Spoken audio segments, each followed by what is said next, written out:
116 дугаар сургуулийн багш нар яг одоо судлагдхуунд суурилсан сургалтын хичээлд хамрагдаж байна. 2 жилийн хугацаанд 5 гараг болгон уг сургуулийн багш нар хүүхдүүдийг судалгаанд суурилсан энэхүү сургалтанд заах арга барилтаа илүү сайжруулах зорилготой 2 жилийн хугацаанд энэхүү төсөлд хамрагдсан. За өнөөдрийн хувьд суралцж байгаа сургалт нь харааны бэрхшээлтэй хүүхэд бие дааж хэрхэн яаж тээвэрт суух вэ, такси барих вэ гэсэн энэхүү сургалтыг олж байна. Багш нарын хувьд 2 жилийн хугацаанд энэхүү төсөлд хамрагдсанараа заах арга барилын хувьд цаашлаад бэрхшээлтэй хүүхэдтэй хэрхэн ажиллах вэ гэдэг дээр арга барилын хувьд нэлээд сайжирсан гэсэн мэдээлэл өгч байна. 116 дугаар сургууль ер нь яг энд ирээгүй байх үедээ би юу гэж ойлгох зөвхөн харааны бэрхшээлтэй гэж ойлгодог.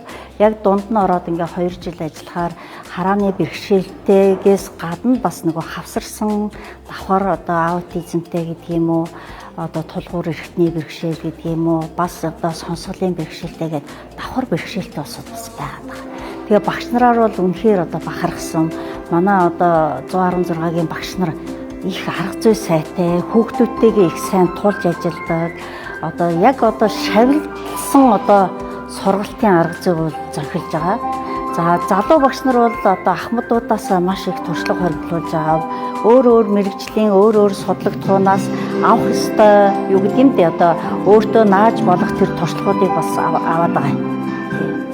За хүүхдүүдийн хувьд бол яг үгээр нөгөө хүүхдийн анги доторх нөгөө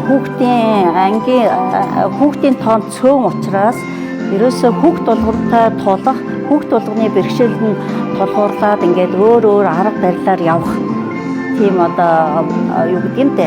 Тийм одоо ур чадварт суралцсан гэж хэлж байна. 116 дугаар сургуультай нэг 5 дахь жилдээ ажиллаж байгаа. За судалгаад хичээл зохион байгуулснараа би за өвдөн гэх юм бол ерөнхийдөө бол арга зүйг тэгээ босоод багш нараасаа бас арга зүйг судалсан. За нэлийн олдгүй амжилт өгдөг бол нэлийн одоо хараа техникийн туршлага судлаад арга зүйг маш их судалгаад хичээл нэрээ нэгнээсээ яаж суралцах боломж вэ гэдгийг судалгаад хичээл зохион байгуулснаар ерөнхийдөө бол ингээд хэрэгжүүлээд одоо хичээлдээ одоо санаа оноогоо техникнтэй хуваалцаад арга зүйг судлаад ингээд ажилласан байгаа. Манайх ерөнхийдөө бол ерөнхий мэдлэгээсээ гадна бас ганцаарчлсан хичээлгээ ордог байхгүй юу? Тэрэн дээр болохоор хөдөлгөөн орон зай дээр бие даан явах чадварыг ингээд заадаг тусгай одоо хөгжүүлэх багш нар байдаг байхгүй юу? Тэгээ хэлцэл хөдөлгөөн орон зай авах гэдэг ерөөсөө бие даах чадвар дээр нь суралцах багш нар байдаг. Одоо энэ судалгаад хичээл явуулснараа за тухайн одоо нөгөө хүүхдтэйгээ бас хэрхэн яаж ажиллах вэ гэдгийг мэдээж тусынхаа багш нарын хичээлийг за харах зүг бас хараад одоо ихийнх нь манайх чинь залуу багш нар байгаа. Тэгээ ерөнхийдөө бол ингээ ахмад багш нараасаа бас ингээ туршлага судалцаад тэгээд одоо удирдах байгаа бас багш маань ингээ бас арга зүйг бас ингээ хэлээл ерөнхийдөө бол хичээлэл бүтэн 2 жилийн турш ерөнхийдөө бол ингээ маш одоо тийм болох нэгэндээ санаа оноогоо илэрхийлэх ингээ арга зүйг бол нэлээд олж авсан.